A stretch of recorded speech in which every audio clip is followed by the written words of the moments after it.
Good afternoon. The title of today's video is Slavery, Past, Present, Future, the story of civilization.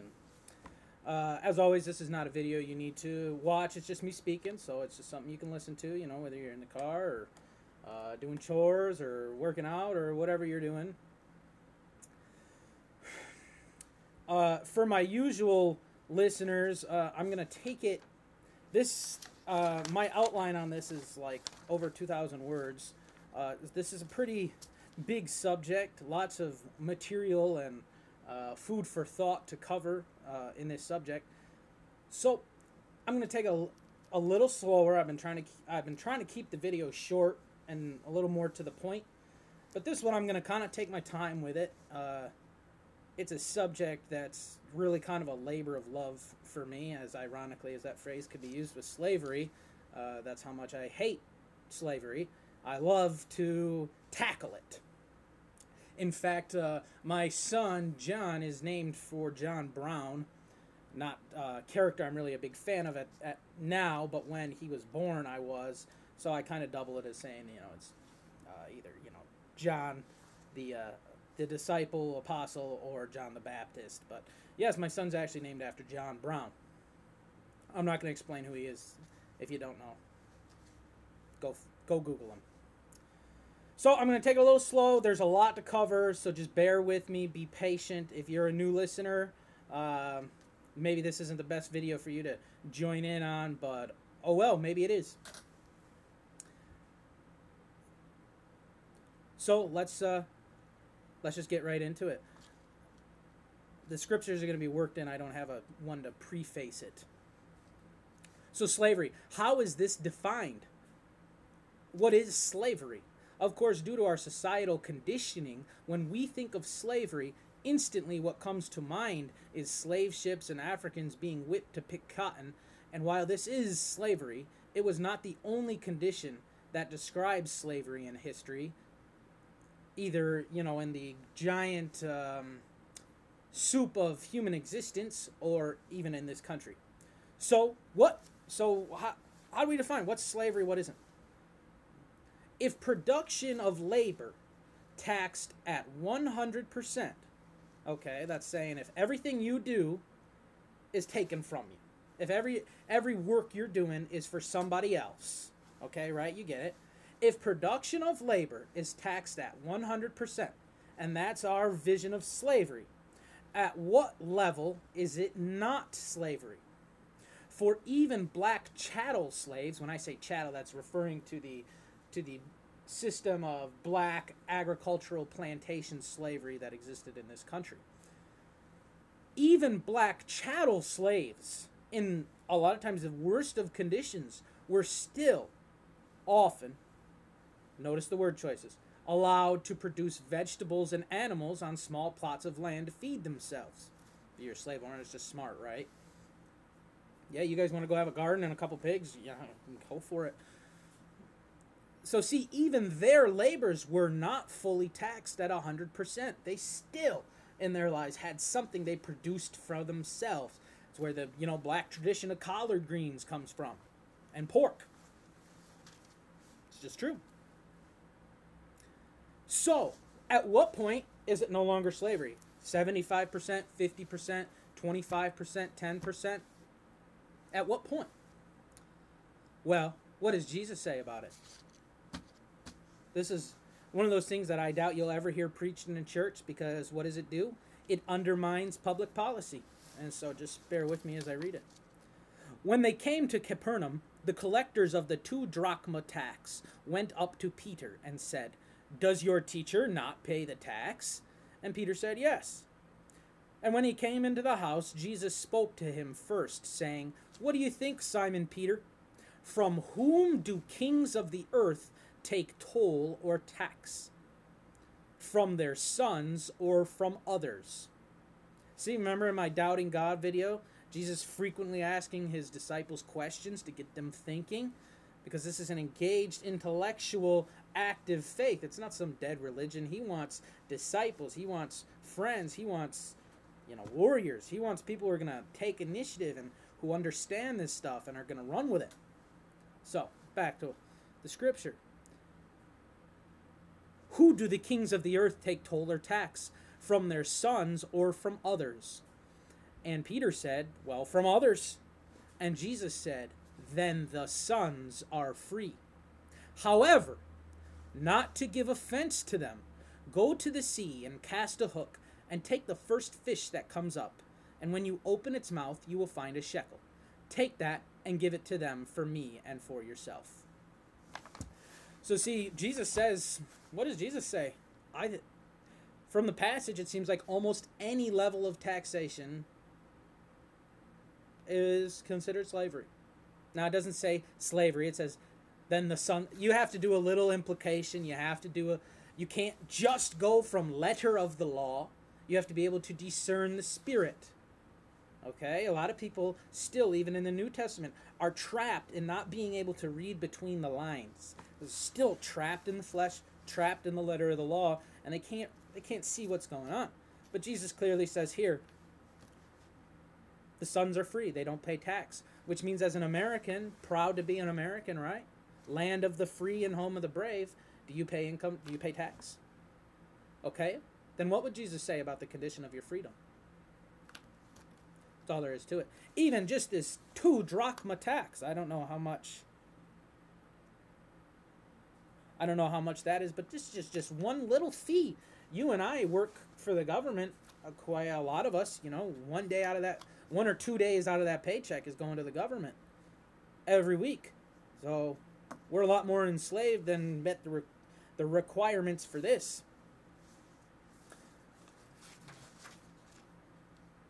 So like I said, I'm going to take it a little slower here, shuffling paperwork, reading through my outline, making sure I'm getting things right and communicating what I wish to communicate, because it is a murky and difficult, I think, subject. So please just be patient with me if I go a little slower than you might like. So there you have it. As I have mentioned in past videos, specifically the one entitled A Big Problem, I discussed how 501c3 is not allowed to preach messages that undermine public policy. Well, that's probably why you never heard Matthew 17:24. Because we're told it's the land of the free, home of the brave. Jesus says, not so much. Right there, automatic undermining of public policy. About 2.5 years ago, as my physical studies were culminating and being translated into metaphysical, spiritual, philosophical studies. You see, I studied all that stuff when I was a kid, but I didn't understand it. Okay, so the material was there, but I was just kind of chewing on it. Then when I finally had enough physical information to understand some things, I started really just focusing on sort of metaphysical, spiritual, philosophical stuff. How do you order all this information? That's where that side of things come into play. So as I was doing these things, I was studying principles and the bigger picture. I realized that not one wealthy empire has existed on planet Earth apart from slavery. So I asked myself, where then is America's slavery? It is a common epithet to say that blacks or Mexicans are enslaved, or the obvious answer that America used to have slaves but are freed now. Yet, as I said, our wealth has grown exponentially since slavery was supposedly abolished. So who are the slaves? Well, this is a twofold answer. One part of the answer is that we all are. Income taxation is slavery. It always has been. It has always just been a matter of how enslaved you are. Do you give 1 day a week to the king? Do you give 2 days a week to the king? Do you give 3 days a week to the king? Do you give 4 days a week to the king? Do you give 2 days a week to the church, 1 to the local lord and 1 to the king? You see, it's all just... I'm going to get there, Elsa, but you got to be patient. I got to build up the video and put my capstone on it.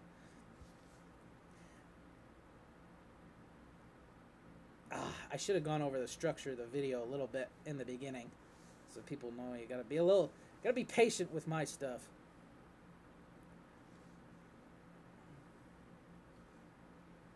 In history, the only way someone from the lower peasant classes could move up in the world was military service, which, as some of my former military friends will say, is just a different form of slavery in and itself.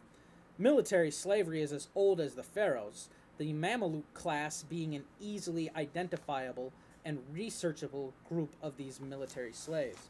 I'm going to write this word if you are not familiar with who the Mamelukes are. That's how you spell the word. Ha! Maybe in English. Whatever language that is. Mameluke. Mameluke. Egyptian military slaves. The second part of this answer, and this is the one that was very abstract and required a lot of kind of realization and yes, real life experience for me to understand. But the second part of the answer is that it is the machinery. See, man no longer, for the most part, in our world, we don't have slaves. We don't go capture slaves or breed slaves anymore. We build them, tailor fitted to suit our purpose, and that's not bad. I have no problem with building machines to get the work done, but the unending labor we in the industrial world often take for granted is provided for by these machines, which are our modern slaves. Think how much time think how much time your household appliances save you during the day. That right there, that work used to be fulfilled either by a very busy housewife for a very short window of time in America. That system didn't last very long. Even with all these technologies, you can still be very, very busy as a stay-at-home mom. Or by slaves. All that cooking, cleaning, washing, watching kids, household admin work, paying the bills, budgeting. Think how long all that would take without the technology we have. If you had to hand wash your clothing, if you had to hand write out all your records, and see, the reason why this is something that's been very firmly impressed upon me is because when my wife and I came out to live on the farm, we purposely did that stuff. We purposefully, we have an Amish washing machine that's like from the 1880s. We purposefully, went back as far as we can to try to make life as simple as possible, and kind of learn about this existence from the ground up. So think about how long all these tasks take without the technology we have. It's almost impossible. If you haven't lived that kind of life, it's almost impossible to imagine. Now, quickly, you see the almost need for slaves, especially in an agricultural society where, we have to think about all the things that are not available just by going to the store with money. That's part of our slavery system, is trapping us into thinking that's how the world works. But, if you got to grow your own food, cut your own wood, even to the point mine your own metal, dig your own ditches, all this, that, and the other, it's just no way. There's just not enough hours in the day to get all that work done without something else inputting. You either need machinery, you need a communal mindset. You need a communal mindset with people willing to, give up maybe their parts of their little kingdom in order to work together. Or you need slavery. You can say, oh, well, you can just pay workers. Yeah, and what?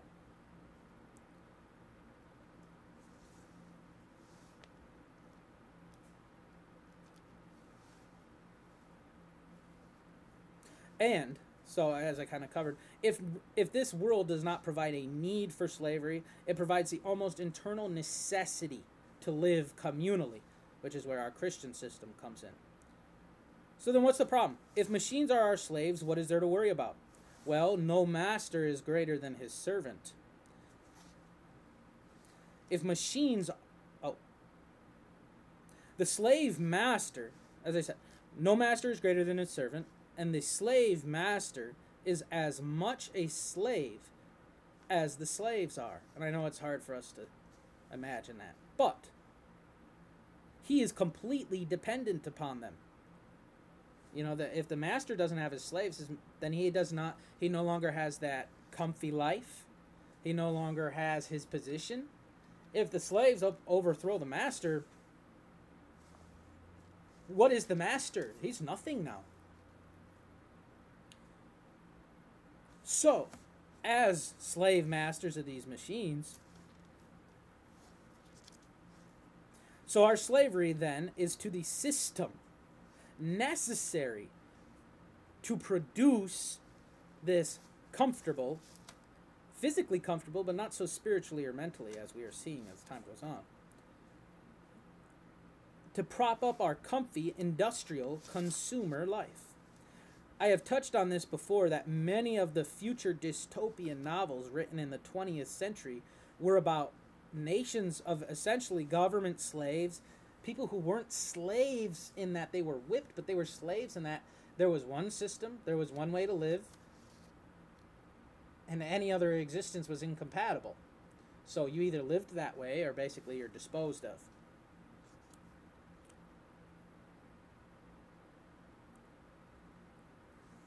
So many of these dystopian novels written in the 20th century were about nations of slaves, okay, industrial debt wage slaves, who have been brainwashed and conditioned into a society tailored, built from the ground up to suit the ends of the industrial world order, the new world ordering, the world apart from God, that you hear politicians and others increasingly reference that they are trying to build. That's the big deal. That for people who think the New World Order is an organization. No, that is the New World Order. It's an ideology that comes from Nimrod. If you watch the video that I shared on my blog page about Nimrod, who is essentially the founder of the, well, besides Satan, he was the human founder of occultism and the paganism complex. The new world order, right? That's not the one that was created, a new one that they're trying to build. The work of man's, Satan's hands, separate from God, for Satan exalts himself as the Most High. So you see, he's trying to create his own world, and in the creation of his own world, he's also trying to create his own race of people. Which is why, you know, they're talking about genetically modifying. They're already genetically modifying a whole bunch of stuff, but, you know, they're rolling out with programs to genetically modify humans. You know, you can see the chemical agriculture that's coming in through the food is messing up our body chemistry, basically because we're walking outside of the created order of things. We have a lot of problems because we're not eating what God designed us to eat. Okay? So it messes up our body chemistry. Since we're out of whack, we are not in line with creation, then we need drug medicines to try to shift that body chemistry back to where we want it. And it might do it for one or two of these aspects, but it doesn't quite do it. And then it messes it up in another way, so then you need another kind of drug to fix that. And it's just this endless system of basically selling you stuff on this wage slave system to keep you alive. For it says in the scriptures that many are kept in bondage, slavery, through their fear of death. So you see, slavery is not necessarily always whips and chains and all that.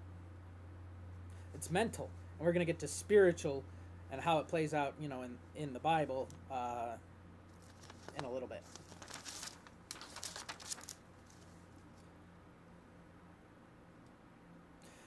For this very reason, well, I don't know if I made that clear. Sometimes my outline it makes sense, but then when I go off on verbal tangents and I come back to the outline, I kind of fudged it a little bit. So, bear with me. For this very reason, often in history, slavery was not the brutal torture show we think of in terms of chattel plantations. In fact, quite often the governments of nations would carefully cultivate different classes of slave populations in order to serve the empire. Eunuchs We all know what eunuchs are, right? You get your balls cut off. That's the purpose of eunuchs. You might have wondered, what's the point of being a eunuch, especially in ancient society? Goodness, what man would want to give that up, right? A lot of them didn't have a choice. They were bred that way. Why? Why would the government... Oh, this almost sounds familiar, doesn't it? Why would the government breed a class of ballless men? Huh. It's not far away. And Egypt did this, I believe. Other African empires did this. China did this. And now look, Western countries are doing it. Because when a eunuch holds government positions, see, back then, as a man, one thing you did is you left your descendants, you left your wife and kids, hint, hint, don't have those if you're a eunuch, right? Property, you left them a house, you left them an inheritance. I know it's considered it's kind of looked down upon nowadays that, you know, families would actually provide for each other. Part of the ordering system, so that we all have to be wage slaves. We all have to start from the ground up. We all have to start from zero and claw our way up. And it's all, you know, a measuring contest between who has served the system better. But in ancient times, not even ancient times, about 100 years ago, before this system started really rolling out, you know, you'd be considered an ill parent if you didn't leave your children something. If you didn't leave them a house, some land, some sort of inheritance, something, so that they didn't have to be a slave of some sort. They didn't have to go sell themselves. Nowadays, it's almost like you're a bad parent if you give your kid anything. And what do we see? Filtered through the agenda of the elite. We quite often see this. We see, oh, you know, how cool is Bill Gates? How great of a man is Bill Gates? He's not leaving his kids any of his money. They've got to go earn it all. You see that? You see the propaganda. You see the conditioning. Oh, even the richest don't leave their kids anything. Neither should you. Consume it all. Don't save. Spend now. Because what do? They tax expenditures, right? Sales tax. That's why George Bush, after 9/11, he said, best thing for the economy, go out and spend, spend, spend. That's the best thing for their system, for their economy. For the Babylon system, that's the best thing we can do is just spend all our money and go to work and not ask any questions. But the best thing you can do for your own personal economy is to save it.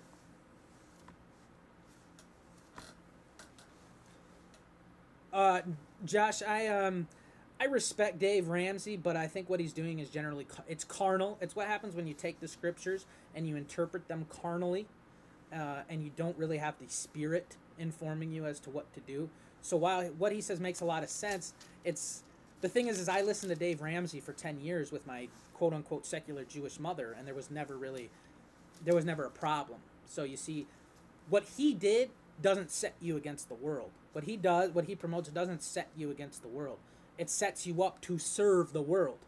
And as we can see in Dave Ramsey's latest home purchase, which I think was like over $9 million, which, look, I don't care how it can be justified. There's no reason any citizen of the kingdom of heaven should be worried about buying themselves a $9 million home or whatever. I'm sorry if it's less, whatever. I just remember seeing it, and seeing a picture of the house, and for some reason $9 million keeps sticking in my head.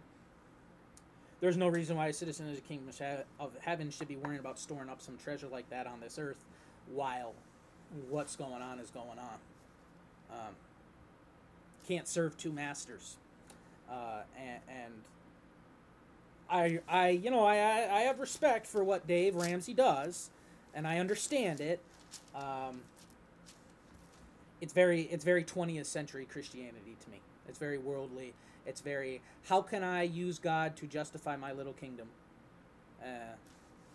So that's that. You never see me post about how Dave Ramsey's a devil or anything like that, but I wouldn't put him in the same category as, like Joel Osteen or something. Maybe I'm completely misinterpreting the purpose of what he does, but for me, it's very worldly. It's very modern Christianity kind of stuff. I don't want to keep going on about it.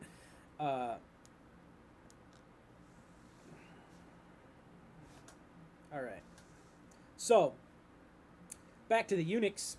So you see, in different times, you were considered less of a man. You were considered less of a man for not providing for your family. And you see, eunuchs, they didn't have this problem because you don't have a family. So they've got nothing to store up. They've got nothing to... They've got no reason not to serve the government in full effect. They don't have anything to hold on to. And I think later in the scriptures it says that either it says many, or we are to become eunuchs for Christ. We are to become as a eunuch, in the service of the kingdom of heaven. And I don't know if that says we all do or just some do. I can't remember where that is, but that sticks out in my head very much, and it fits in with the rest of how this all works. So, back to my outline. As is the case with the class of military slaves, it is not in the empire's best interest to keep slaves miserable and underfed. No, in fact, for many classes of slaves, especially those who have cultivated roles within society, they are no less than investments. And it is in the ruler's best interest, best interest to reward them, to give them a piece of the pie. Get them enjoying the taste so that they want more, enough so that they're, maybe satisfied, but never so much that they're full and get slothful.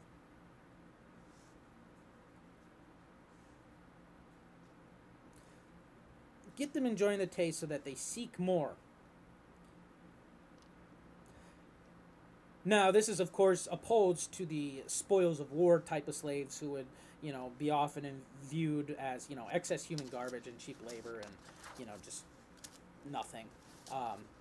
So that's not applying to those slaves, but we're talking about the government eunuchs, the military slaves who were, you are required to provide this many days of military service, and in exchange, the king will let you have this piece of land that you have to pay 1/3 tax on. And also provide all your own military equipment from.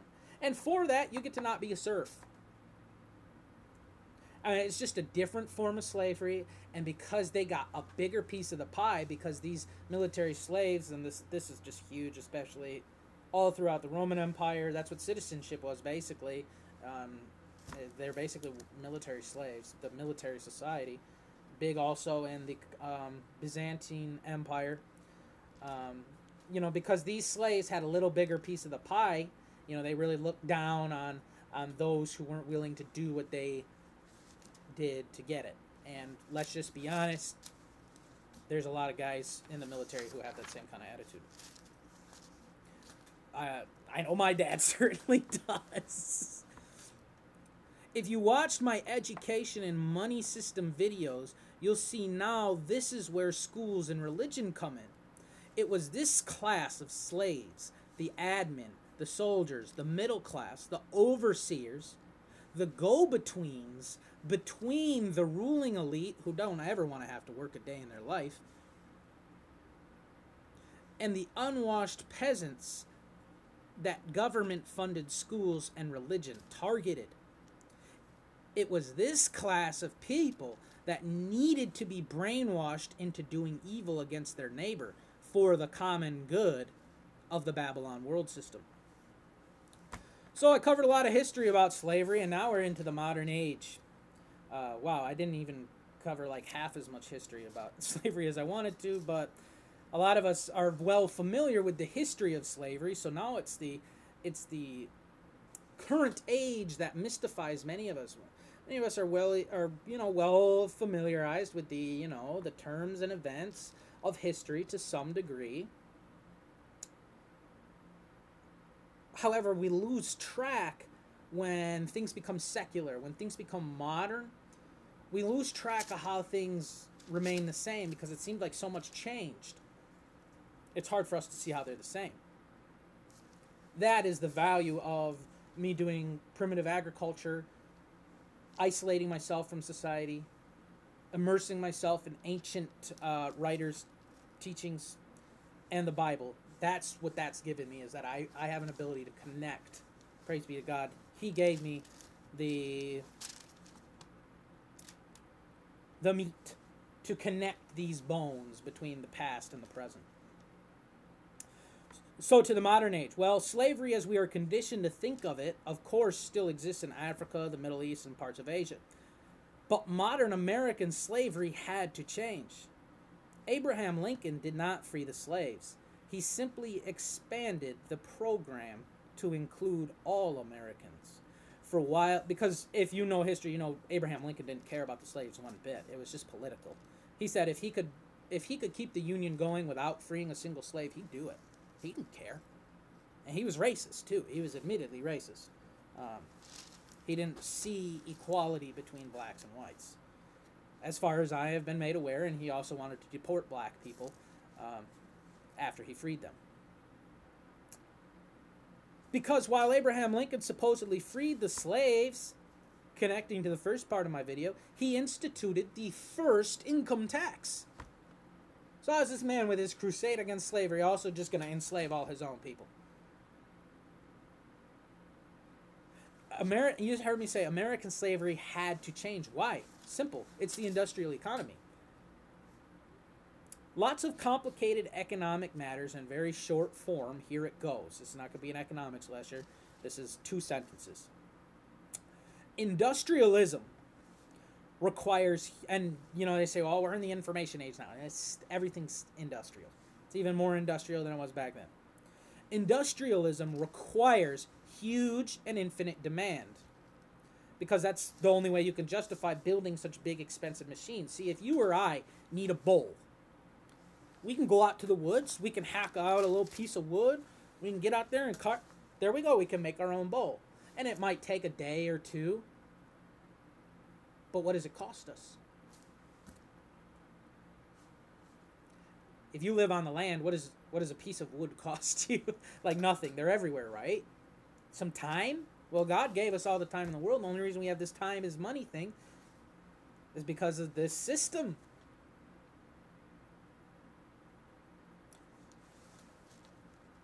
So you see, and that's if you're familiar with, look, you're probably not going to understand this if you're not somewhat familiar with the mass production economics, stuff like that, versus, you know, a craftsman individually producing a good. But, you know, it doesn't cost us anything. Meanwhile, a factory owner's got to sink, let's just throw a number out there, $10,000, okay, into this machine. And then he's got to pay whatever it costs for somebody to run the machine and fuel the machine, as well as he has to pay out for material, right, from somebody else. So you see, you just got a whole 10 grand plus all this other stuff, okay? He's got to pay that back somehow. He's got to make that profitable somehow. So you've got to produce thousands and thousands of units, all making a little bit per unit in order to make that all that money back and then produce profit.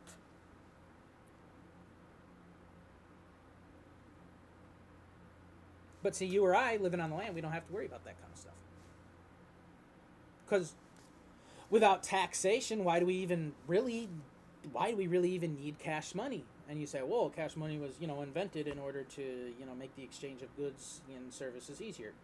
This may be true, but I think historically it's actually proven that cash money was developed purposefully as a way to control the marketplace. You couldn't, I think, I could be wrong, some king, probably Nimrod, had the idea that, hey, if you want to buy or sell in this market, this almost sounds prophetic, right? If you want to buy or sell in the marketplace, you have to, it almost sounds like the Antichrist, right? Which is what we're fighting, is the spirit of Antichrist. You need this. You got to trade in my currency, which I provide, my government provides, and oh, how do you get that currency? Well, you got to give us some stuff. You got to give us some labor. You got to get in. You got to get onto the system somehow. So, industrialism requires huge demand because, as I was explaining, you need to sell lots of units to pay back all these expenses you have. But what if, think about the South. The South provides no demand for these things because nobody has any cash money because most of them are slaves. So we gotta work on that somehow, right?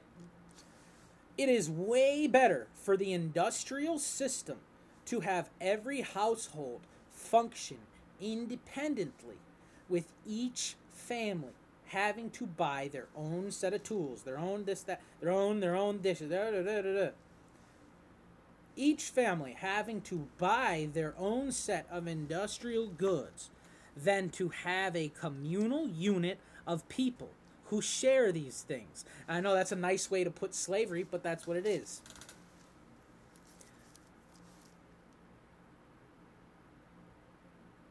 It's that simple. It's about sales volume. That's why the system is the way it is today. The Southern slavery system was ended simply because it was the ancient system, the old world order, and now they're building the new world order. And it requires a different set of circumstances to function. Because agriculture is inherently a God-created system. At least it was back then. Still is. And this is the new world order apart from God, right? So we got to change it. So you see right there how covetousness is essential in this society, right? We have, basically, the economy runs on us being covetous. Public policy, you remember this whole, you can't undermine public policy if you want to get that nonprofit status? This all undermines public policy to the very foundation, because this is how the government gets its money, is taxing in, the industrial centers. Think about it also in terms of industrial slavery. Is it really even feasible if I'm an owner of a factory? Does it work for me to provide housing and food for all of you? No, not really. I don't want to have to bother with that. I don't own the land for that. You see? It's much easier for me, and probably in the long run cheaper and just a lot less hassle. And it's required per the way the system works. It's a lot better for me to just pay you a little bit. Just, pay you whatever my per monthly cost of what it would be to keep you as a slave. Sometimes I laugh about this because it's so tricky. It's just like, man, you got to laugh it off because it's so devious. It's smart for me to just pay you my monthly cost of keeping you as a slave so that you can go out and feed this industrial system than it is for me to actually keep you. And since we're in the city, I don't have the land to keep you. I certainly don't want to pay to feed you. It's much better. So you see, here we get freedom, right?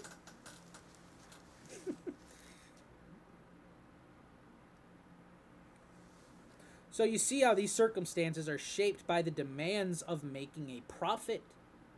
And how many men, how many boys, how many families, how many women's hearts,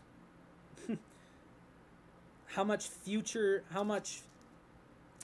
in terms of the children of the men, how much blood do you see now? How much blood the servants of Satan are willing to sacrifice to make this happen? This is all fundamentally incompatible with true living biblical faith. As Jesus said, you cannot serve two masters. You can't serve God and money. It took me about 2 years to figure out what that meant. 2 years. Thinking about it every single day almost. Now, following the outline. Now, those men who thought they would fight for their kingdom, the Confederates, of this world, the Confederacy, the South, against Caesar, Lincoln, and the federal government, Caesar and the empire, the federal government, got exactly what Jesus said they would. Sorry, it's true. They got exactly what the Jews who chose to reject Jesus and fight for their worldly nation got, which is exactly what is coming for those who think they will follow such a path to this day. You see now why I have put down the sword and call my countrymen to peace. It is not to surrender to Rome, to Washington, but because it is our only chance of survival. We are not going to beat Caesar at his game. We are not going to beat Satan at his game. We're not going to do it. Military war buffs, did not the last 70 years show you how much more important the psychological aspect of warfare is than the physical? That's the war God calls us to. You can go down in a blaze of glory with 1776. You can be a part of the past, or you can be saved for the future of the eternal kingdom of heaven. You can have your part of history or live forever. The American dream is the sales pitch for industrial debt wage slavery. The vision of 2 cars, nice house, well-maintained yard, landscaping, boat, vacation home, and kids' college funds is sold to you as the rationale behind selling your life. Sell yourself to the industrial system so that you can earn the cash, or better yet, just show a bank that you are reliable enough of a slave, and they'll lend you the money, which doesn't really even exist. We're not going to go down that road. So that you can have a lot really fast. Because if we as Americans in this system had to actually pay for things in cash, the system simply would not work. Because things are too expensive. And the economy would not have been able to grow as fast as it did. Because there's not promise of payment, because you don't have the government credit, the credit system. Look, it's all Freemasonry. It's all Satan pulling strings behind the scenes, no matter what they tell you on the face. But see, our economy wouldn't have been able to grow between 1880 and 1940 the way it did if it wasn't for the credit system. Because see, the old credit system, your business owner would take down and say, okay, you owe me this amount. And that's how the credit system worked, I believe, up until the Great Depression. Yeah, I was going to say, Josh, we were just talking about this, and I had it written down, and I thought, oh, man, isn't that wonderful? Don't you love when that happens? That's why I don't respond to comments, because I lose my point. Oh, yeah, so in the 20s, the credit system, as far as I'm aware, from what I've informed, I could be wrong. This isn't straight out of the scriptures. It's just trying to illustrate a point, so forgive me if I am wrong, but I think it makes sense. Up until the Great Depression, the credit system worked like this. You had to know the guy, okay? You had to know the business owner. You had to have been a frequent customer, and you'd show up and you'd say, hey, could I get this on credit? Yeah, sure, and he'd write you down, and, hopefully over the next month or year, you'd pay your bill off. You and I probably have had some experiences like that in our life. I wouldn't doubt. Sorry, I just have to say it. Probably with drug dealers. It's about the only people who do that kind of thing anymore. That's how desperate people were for cash back then, because it wasn't. The Federal Reserve was only instituted in 1913, so the product that they produce hadn't diffused enough yet. They hadn't made enough of it. So there was great demand for it because it's, the only thing you could exchange for goods and services on the open market without a personal connection. So people were desperate for it. So, yeah, sure, take the stuff. Take the stuff. I hope you'll give me some cash one day. That system didn't work too well. I'm not going to say that's the cause of the Great Depression, but the sort of financial naivety that's included in is what helped lead to the Great Depression. So afterwards, they came up with the card system, and it took off from there. Because that was a way to ensure people got paid on the spot. Okay, if I don't have to wait a month, a year for you to pay your bill anymore, and I have the money immediately, I can go off and reinvest that. And I'm much more willing to lend things, to sell things on credit,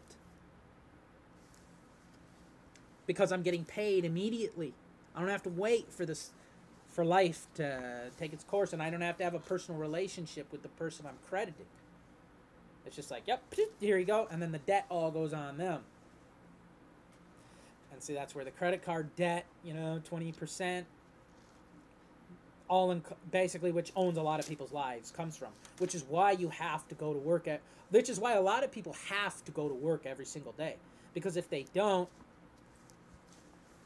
maybe you can miss a day or two out of the year, but you can't afford to not go. Mostly just to pay the interest for the things you bought, which we're basically required to buy, or, pretty much we end up going to jail somehow.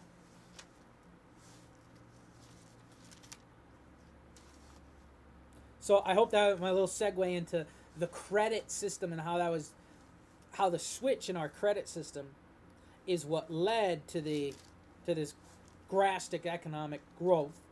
Drastic, not which that economic system, that industrial debt wage slave system, is what we're living in now, and it's buckling, and I think things are going to come to a head here before too long. Socialism is the natural course of industrial societies. I hate to say it, but it is. So you can fight it to whatever extent you would like, but be ready.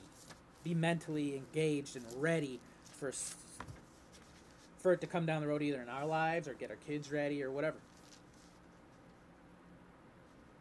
However, back to my outline now. However, as you will always hear me compare things to plants, the plants that grow quickest, like our economy, are the most likely to be damaged by the winter or in storms. You see how our economy is up and down and up and down? Just like a whippy plant blowing in the wind, right? It's not, it hasn't had the time in your patience possess ye your souls. It has not had the time to grow right. It was just a bunch of quick leafy growth, and it looks great until winter comes and it all gets frostbitten and dies back. Or the storm comes, blows it over, and it's snapped. That's what's coming in America, is the storm. And I don't just mean worldly. I mean, look outside, man. This weather the last couple years, it is only by God's grace that and the prayers of the church that are keeping this country from basically just like being a hellhole, in my opinion. Because in every other time in history, this kind of weather, if it wasn't for our industrial safety net in this country, people would be crying in the streets right now. It would be desperate, because the crops have been so badly affected. People would be starving, and people would just be on their knees. Life gets a lot different when you're starving. So a lot of the concerns that we have as Americans would just become completely irrelevant when you don't know where your next meal is coming from.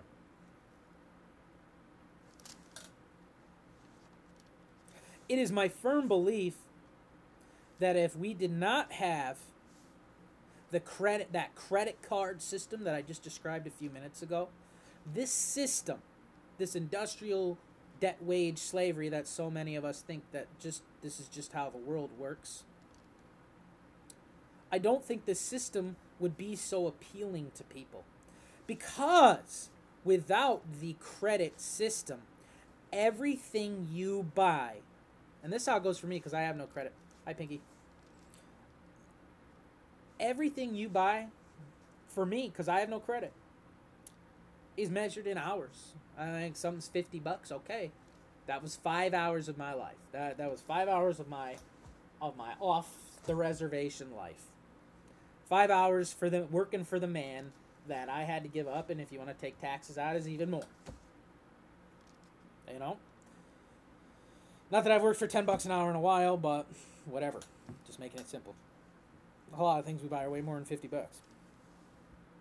So, because without the credit card system, everything you buy will be measured in hours, days, weeks, months, even years of life traded. Trading your life for a thing. Not many of us are willing to give up our lives for things when the option is clearly put on paper before us, but when it's spiritually deceived unto us, Satan deceives the whole world, and he can get us to go along with all kinds of stuff. With the credit system, we can get things we'd likely never pay out cash for. And we just think our careers are just what we have to do in order to offset our quality of life, which is never good enough, right? But as time goes on, it is showing not to be a fulfilling method of existence. Because as people, especially our younger generation, us millennials, we have grown accustomed to this level of life. You know, rich luxuries are available to the poorest in America. That's all there is to it. When I go through the hood, you know, I see big screen TVs through everybody's windows and nice cars outside and all that. As people have grown accustomed to this level of life, they continually demand more. I think, because it doesn't seem so wealthy and lavish to us as it did to our baby boomer, greatest generation, further back ancestors, because we grew up with it. To them, it was still all new. It was, you know, the brave new world. It was the 20th century. Go to work. I mean, an 8-hour shift job wasn't even, you know, hard work compared to what a lot of people were used to doing to hack their lives out of the woods. And it certainly was better than standing around on the corner and getting into gang fights. So for us, as this younger millennial generation, because we already grew up in the dream, I don't want to ruin my punchline. 2, it is spiritually not fulfilling. Right? I'm just supposed to make you feel good about everything. I'm supposed to basically get you high. To be your drug dealer, right? That was to Josh, for anybody listening. JD, who commented, sorry. So, it is spiritually unfulfilling. As we go to work, you know, we get to live in America. We get to live a very nice life. If you have a decent job, you know, look, I know it doesn't feel that way. It doesn't seem that way. But that's because it is spiritually unfulfilling. Because we are slaves. No amount of stuff that you give us, you know, yeah, we can play for it for a while, but after a while it loses its interest. We understand it. And then back to this whole realization that I have no power in life. As the balance has shifted over time, the compensation for this wage slavery is not so high as it once was. Because we're not the global producer of industrial products. You see, the reason why we had that bubble of wealth after World War II is because the entire rest of the world industrial world had been completely flattened. So see, we were kind of feeding off a nice bubble, and the fact that we were basically the only only industrial breadbasket left in the world. And the rest of the world all had demand for all these products as it was rebuilding itself. So we got to live on a nice bubble. But see, things have changed now. Japan's got all its factories. China's got all its factories. All our, you know, Vietnam, Taiwan, Indonesia, you know, Burma, all kinds, you know, India. See, the rest of the world has caught up to our industrialization. So now, you know, the balance of things isn't so favorable anymore for us American workers. So, back to the outline. The compensation for this wage life is for this wage slave life is not so high as it once was, and many of us are no longer seeing the purpose or are internally fulfilled by clocking extra hours so that we can afford a slightly nicer car than our neighbor. I say, thanks be to God for that. Many of us grew up in the American dream and found it to be not much short of a nightmare. So we are seeking a different way, a different truth, a different life than the world has to offer. I know many think this is such a bad thing and the young just don't want to work anymore. Well, that might be a little bit true. We're certainly not accustomed to working. You know, we're accustomed, what do we grow up doing? Playing, right? They don't teach you how to work in school. So a lot of people see this as, oh, the young don't want to work anymore. Well, no. I say we just don't want to waste our life struggling after meaningless things anymore. Hallelujah, a change may be coming. So, what does the Bible say about slavery? Well, quite a bit, actually. I'm going to give you a rundown of that in just a second, because it is one of the reasons people pick bones with the Bible. So, we're going to start in the OT, and we're going to go to the New T. In the Old Testament, yes, there's prescriptions for slavery. Yes, there are. That's all there is to it. It was a different time. It was a very different world. It was the pre-Christ world.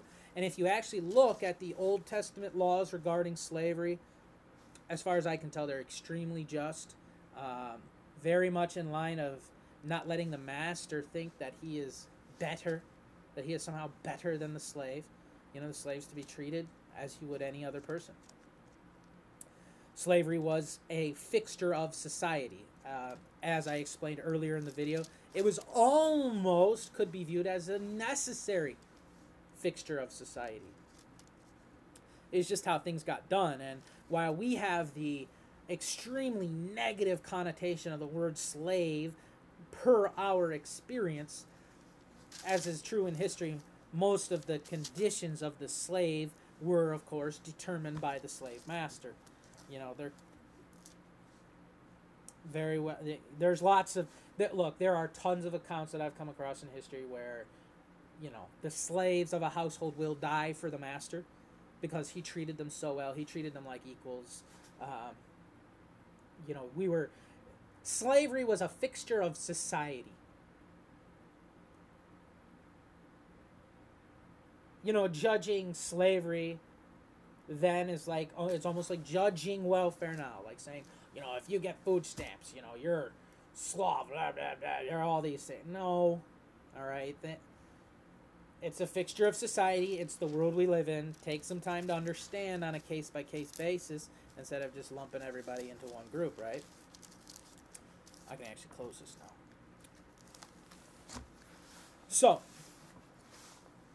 proceeding on with slavery, as much as it is just not a very popular thing, I struggle to see any problems with the description or laws regarding slavery in the Bible. They were much kinder and far more merciful than they were everywhere else. It was also a function of warfare back in the day, where if you captured people, they would be your slaves. And this was almost considered okay, like it was a deal. It was like, all right, we're going to go to war against each other. We're going to test each other. To the victor go the spoils. And I'm willing to take that risk because you might be my slave. If I win, you're my slave. Remember my David and Goliath video, right? If you win, I'll be your slave. If I win, you get to be my slave. And it was a sick, nasty game, but that is what it is. So also, if you capture people in war, right, what are you going to do? You're going to let them go back to their ruler so that he can organize, tax, and use them against you again? You're going to kill them all? Or you can take them as slave. And you can treat them you can treat them with all mercy. This, that, and the other. You can provide for them. But hey, you know, I'm not going to let you run back. Not going to let you run back to my enemy, okay? And a lot of times, you know, if a good Jew was following the Old Testament laws regarding keeping slaves, yeah, right, exactly. one costs way more than the other. Um, lost my place. No worries. Oh, I have a hard time seeing if a Jew is following the laws of slavery in the Old Testament, putting myself in the slave's shoes. Boy, I tell you, those conditions would not be that bad, and they'd be a lot better than a lot of other places. Now, that I'm not saying that applies to American slavery. I'm not saying that applies to Roman slavery. I'm saying that applies to slavery that God allowed. And it certainly was not the best of the ideal system. And also,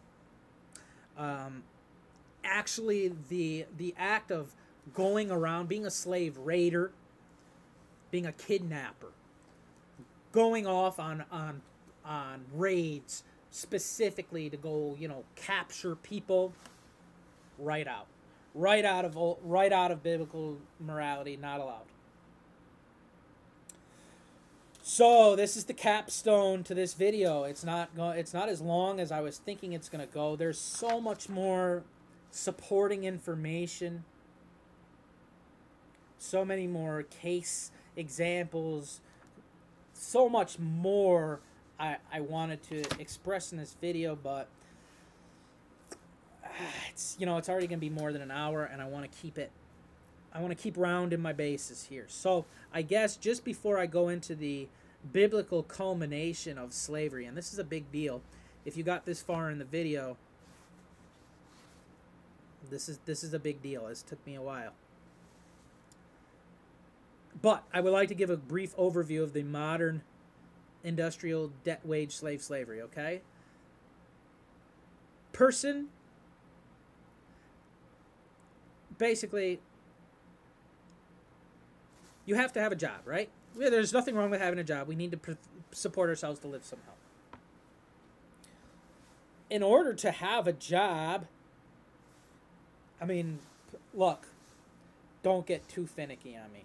We're talking about generally the way the system works for most people and what is promoted and what we're made aware of. To have a job, you got to have an address. That's all there is. That's pretty much it. Not a bad thing either. But that's the problem. How do you get an address? Well, you either live, you gotta, yeah, pretty much, you gotta pay for it. Didn't need to used to do that. We used to be able to live on the land, and you know, the government didn't own all the land, pretty much, or it's not locked up in big corporations. That's the point of the national park system, by the way, is to push us onto these urban plantations, and so remove from us our God-given ability to provide for ourselves and to make us therefore dependent upon this system. The national parks got nothing to do with preserving wildlife or natural beauty. You think the government cares about that one bit? They sure didn't care when they were nuking the entire world thousands of times over. They don't care. They sure don't care when they're, you know, doing the chemtrail stuff. They don't. That was to lock up land and natural resource in the hands of the government, because then they can determine who gets to exploit the resources, okay, crony capitalism, and they lock us up into these urban plantations where we can be controlled and the industrial market can flourish.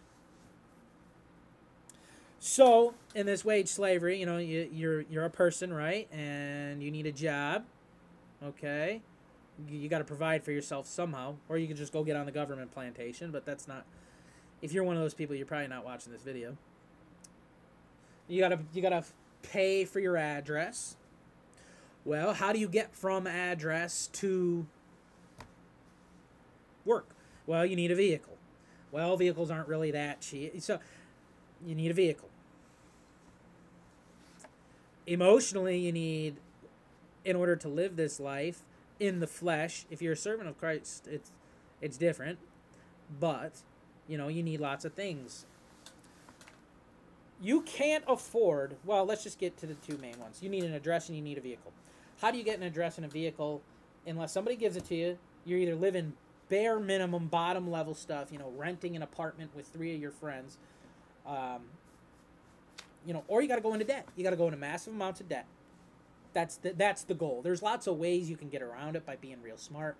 But as adults, the system that is promoted to us is get a career. On this career, this indentured servitude to a wage-paying entity will give you leverage with a bank. The bank says, okay, you make this amount of money. All right, we'll lend you this amount of money. Knowing that, well, assuming that that this is how much money you make. I know what I can get out of you. So this is how much I'm willing to lend you at this percent, whatever. That's the only way you're going to get a car. For the most part, I know maybe you can save up $2,000 or $3,000 hustling or just working and pay for a vehicle in cash. Okay, well, how did you get to the job to make those initial dollars? Oh, well, maybe it's you see, it's almost like you need all this stuff to begin with, or your parents got to have a little bit to set. Your parents have to have all this so that they can set you up to have these things. You get it? So somebody had to sell themselves somewhere. So vehicle, address. You have to go into debt to acquire those things. Or, you know, well, that's it. I don't want to go into all the options, but that is the system that is promoted to us. That's something I'm struggling with, is the reality of what we can do versus what we are brainwashed to do. So I apologize if I got all wordy and a little lengthy there. This is what happens when I do the videos live instead of, you know, cutting and editing and all that, but it's just a lot less time consuming and a lot more real for me to just do it this way. You can see who I really am instead of the image I would like to project to you. So that's it. How do you get a job in a house? Well, that's basically lifelong indentured to. Anybody who has a decent, reliable vehicle, thank God I was given one. I got it. I've been given so much to those who have. Much is asked of those to whom much is given. So that's why I do some of the things I do. But, you know, decent, reliable vehicle, house, like JD just commented, you know, really, let's even drop those numbers down. Let's just drop them down for nitpicky sake. Let's say $100K for both. Maybe you get a $8,000 car and a $90,000 house in America, okay? You're only going to get lended that money to get those things if you've been on the plantation for long enough.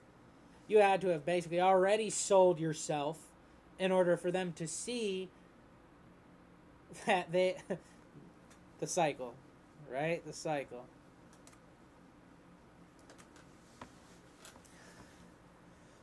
So you already got to put your time in, and basically you can't mess it up. You can't skip a beat, hoping that, you know, when you get older, you know, you'll be able to get that loan so that maybe life isn't so miserable.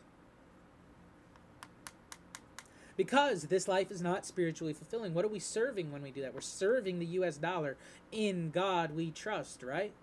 You can't serve two masters. Well, why is God on our money? Because that.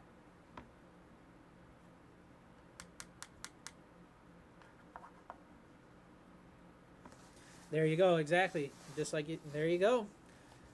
See, it's just all just like, it's a rigged game, and basically if you don't go to college and saddle yourself with, about, you know, anywhere from, I like to be generous, $30,000, $100,000 worth of debt, you can't do it. And, you know, you're basically condemned to lower classhood, which is, you know, pressing a button at a factory for six days a week. Until, you know, you show yourself enough of a good little slave that the system will then give you some of this money so that you can make life not so miserable for yourself. So you have to endure lots of misery in the hope that maybe you won't be so miserable someday. And I know a lot of people don't fit in with that, but that's because they do drugs. Which is why they're, working on making marijuana legal, and everybody's hopped up on pharmaceuticals and stuff, because that's what makes the system work. If you read Brave New World, one of the ways they kept everybody on that industrial government societal plantation is basically, as soon as anything started going wrong or people got upset, they were told to just take this little drug. I can't remember what it's called in the book, but it's like Prozac Nation. Every time something happens, go get high real quick. Go do drugs. Go take some of this. Don't worry about it. Just take your medication. You just need some medication. Stop worrying. You just need to take your medication. How often you hear that kind of thing, huh? So, that's my... that's why I like to do outlines. That's my very messy overview of industrial wage slavery. Moving on to just spiritual slavery. I'm wondering if I should do this in part 2. If somebody comments and tells me, I'll do whatever you say. So... give it 10 seconds.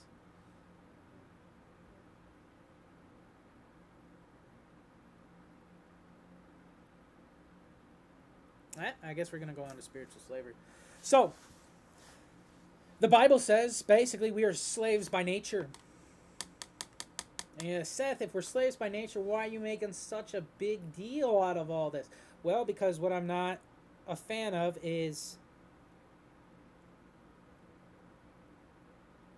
I guess his force is unconsent, is that this system has pulled slavery over people without the decency to just tell them that's what they're doing and just saying, hey, because I know a lot of people would be like, yeah, I'm okay with slavery, as long as I get, if I get a bag of weed and I get some good food and I can have like 1 or 2 days off a week, yeah, I don't mind the people I work with, yeah, sure, sure, why not? Have everything provided for me? Yeah, it's kind of appealing considering how hard things can be in the world.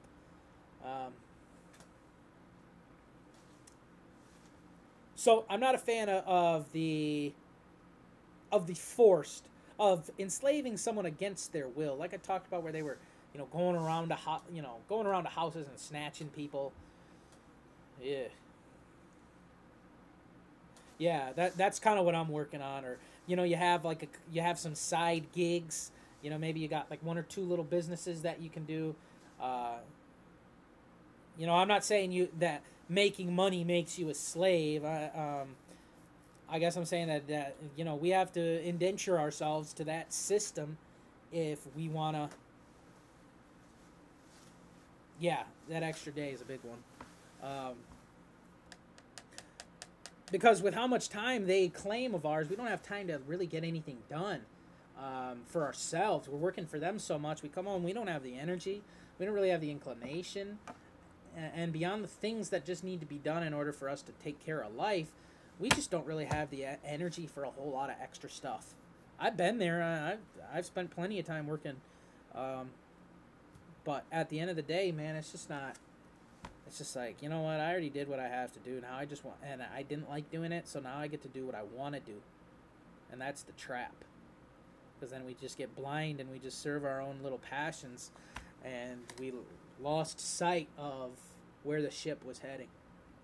And that's what happened in the last, I don't know how many years, but that's what's happened. And now that kind of the barrier reef is in sight, we're starting to panic, I think. That's a good thing. It means we need to get to it, but it means we need to get to it. If that wheel don't get turned, it's going to run aground. And we need to turn it now.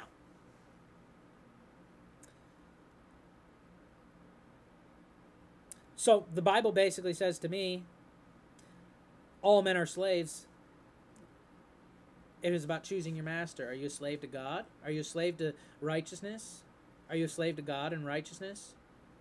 Or are you a slave to yourself and the flesh, your little kingdom of this world, and therefore Satan? We are all slaves. It's about choosing your master in life. Then Jesus say you can't serve two masters. He didn't say you won't serve one. He didn't say you didn't get to serve any.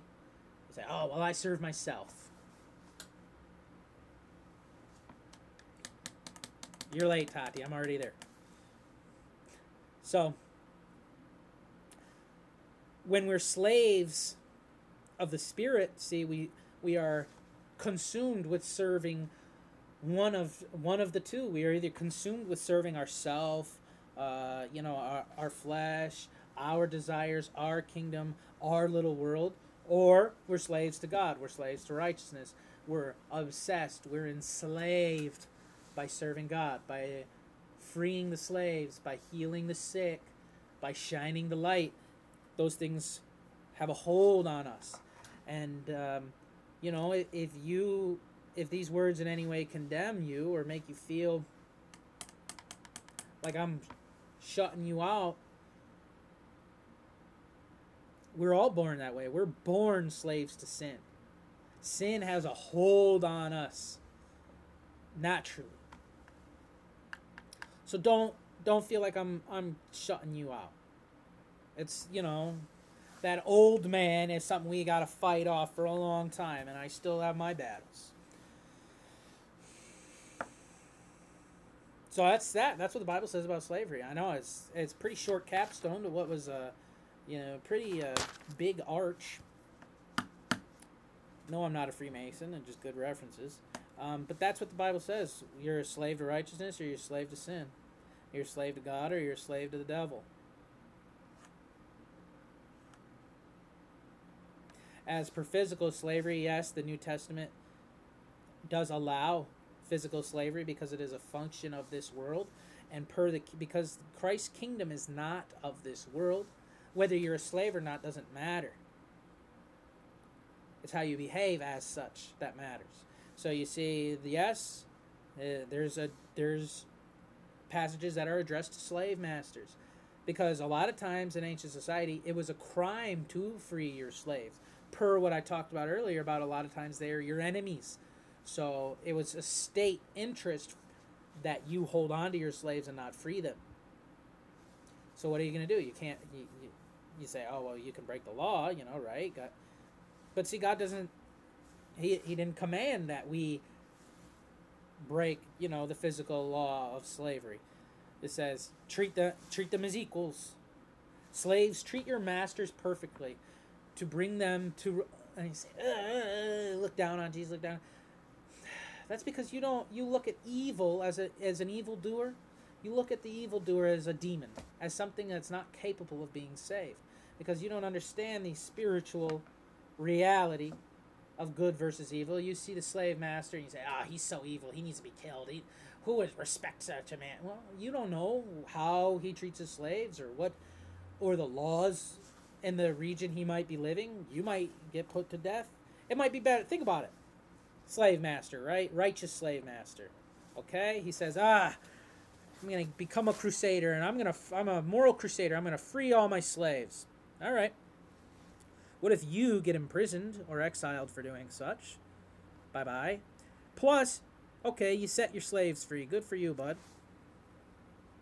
What happens when they get recaptured? Oh, and you decide you can't own slaves anymore. All right, so they're going to either be owned by the government, which in Roman imperial times would means that they get run through the arena, or sent to a mine, or to work in the fields in Egypt, agricultural slavery.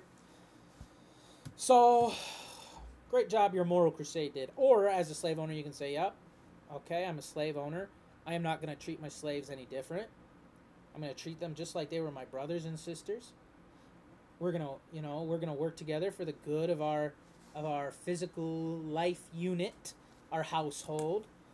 No, I'm not. I'm going to set them free in spirit, but legally, per the conditions of the physical world, I'm not going to set them free, because really it's not in their best interest for me to.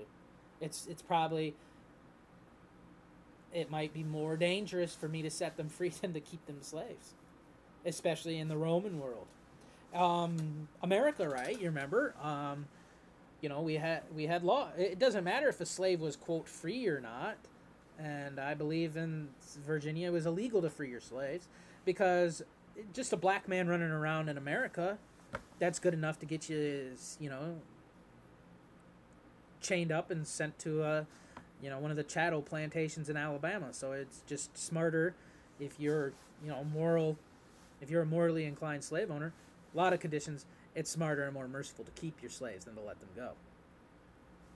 As long as, but see, because we use the word slavery and we've been conditioned to couple slavery with all the evils of the American system that's promoted, we just can't a lot of times imagine that. So that's sort of the physical, my take on the physical New Testament teaching on slavery. And so slaves are to, you know, basically be perfect before their masters, so that their masters will reward them, give them, you know, better places, and be brought to repentance through their perfect behavior. You know, I mean, if you just keep mistreating somebody who just behaves, you know, perfectly, you know, unless you truly are of the devil himself, you know, eventually the human is gonna feel guilt. It's gonna feel that in their conscience, and you know, hopefully that'll cause them to be led to repentance. You see, that's the faith we have to have in God's creation, and God's created humanity, and not this, you know, this evolution world where we don't have any sort of appreciation for the conscience of man. Why? Because it is the con-science. It is against the science, and in a world ruled by science, you're going to get rid of that, right? So, yes, spiritual slaves, if you're serving Christ, you're a slave to Christ. He doesn't view, Christ said, you know, he wants friends, because he's told us what's going on. I wish I had that verse marked out. But he said, if you were slaves, you would not know what I was doing. But because you will know what I'm doing, you are friends. I'm sorry if I muddled the scripture, but so see, we're slaves in spirit, but we're also friends. You see this, how this kind of ties in with the New Testament picture of slavery that I just drew? See, just because we're slaves doesn't mean it has to have that negative connotation. Say, oh, I'm a slave to Christ. Like, Christ is my master. Like, I have no problem saying that. Well, thanks, Josh. I'm done anyway. So, God bless. Thanks for listening. It's hour 22 minutes. Wow. I thought this was going to take like 2 hours. Thanks for listening. Be blessed. Have a good one. Bye.